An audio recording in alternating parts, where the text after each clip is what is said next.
Bismillahirrahmanirrahim. Assalamualaikum warahmatullahi wabarakatuh. Ketemu lagi dengan saya Agung Wahyudi. Pada video ini saya sedikit ingin membahas tentang Hari Bumi. Hari Bumi kemarin sudah kita peringati tanggal 22 April pada setiap tahunnya. Kenapa kita perlu pahami lagi dengan peringatan Hari Bumi? Yang pertama, kita tinggal di bumi. Yang kedua, kita butuh bumi dan seisinya.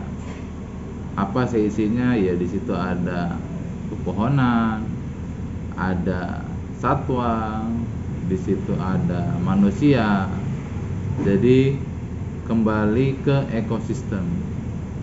Nah, ekosistem itu satu dan lainnya saling terkait, sehingga penting bagi kita untuk menjaga bumi kita ini agar tetap baik ekosistemnya.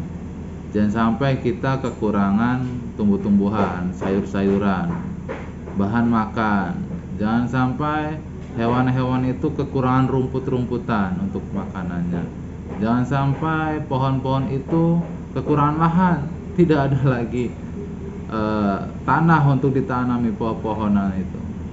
Jadi mari mulai dari hal-hal kecil kita perbaiki kondisi bumi kita, lingkungan kita, minimal di sekitar rumah kita.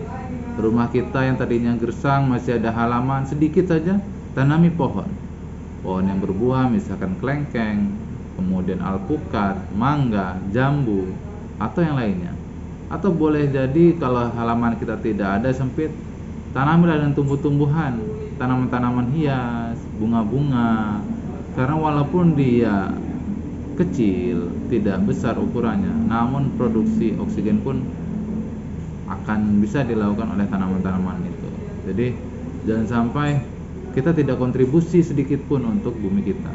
Yang pertama, menjaga tadi agar O2 oksigen kita tetap tersedia. Yang kedua, mulailah dari membuang sampah.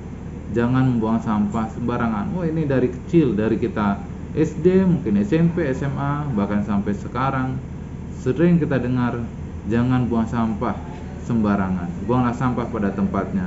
Jadi teman-teman, baik yang di ruangan kantor, baik yang di perjalanan, di mobil, kadang yang sangat menyakitkan itu adalah ketika melihat mobil sedang melaju, ada sampah keluar dari mobilnya. Buanglah dulu di dalam mobil Anda. Nanti setelah Anda sampai di tujuan, carilah kotak sampah, letakkanlah sampah itu di situ. Itu lebih mulia. Kemudian hal yang ketiga yang harus kita lakukan adalah mari sama-sama kita cegah kebakaran hutan. Kebakaran hutan ini kontribusinya sangat besar sekali terhadap kerusakan bumi, karena dia melepaskan O2 yang tadinya melepaskan CO2 yang tadinya disimpan dalam material-material kayu, material dedaunan, serasa, gambut. Akhirnya ketika kebakaran hutan, CO2 itu akan keluar dan itu akan meningkatkan gas emisi rumah kaca sehingga kondisi bumi kita semakin panas. Itu hal-hal kecil. Caranya gimana mencegah kebakaran? Yang pertama, kalau kita melakukan pembukaan lahan, teman-teman yang punya lahannya berhektar-hektar ingin membuka lahan, kalau ingin dengan cara bakar, diperbolehkan di undang-undang kok. 2 hektar itu maksimal kalau tidak salah. Namun harus diperhatikan, ketika membakar jangan ditinggalkan. Harus ada sekat bakar, ditunggu, dipadamkan ketika lokasinya sudah selesai untuk dibakar. Jangan sampai merembet ke lahan-lahan atau lokasi tetangga sebelahnya.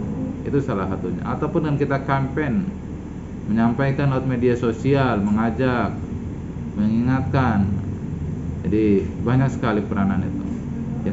Yang keempat, bisa juga teman-teman ini, mohon maaf bagi pecinta burung, harapannya kalau memungkinkan bisa ya, burung-burung itu biarlah hidup di alam. Jangan miris tinggal di Lampung, hampir setiap bulan mendengar berita telah terjadi penangkapan, penyelundupan burung-burung baik yang dilindungi ataupun tidak dilindungi, itu di Pelabuhan Bakauheni, kalian dalam Lampung Selatan. Jadi perburuan-buruan akan semakin meningkat, dan itu akan mengganggu ekosistem yang ada di alam bebas gitu. Nah, jadi ayo sama-sama kita jaga bumi kita. Mudah-mudahan bumi ini bisa kita sampaikan ke ahli warisnya ataupun yang memiliki sejatinya adalah anak cucu kita. Jadi bumi bukan warisan untuk anak cucu, tapi titipan dari anak cucu kita supaya bisa sampai ke mereka lagi. Sekian, terima kasih. Assalamualaikum warahmatullahi wabarakatuh.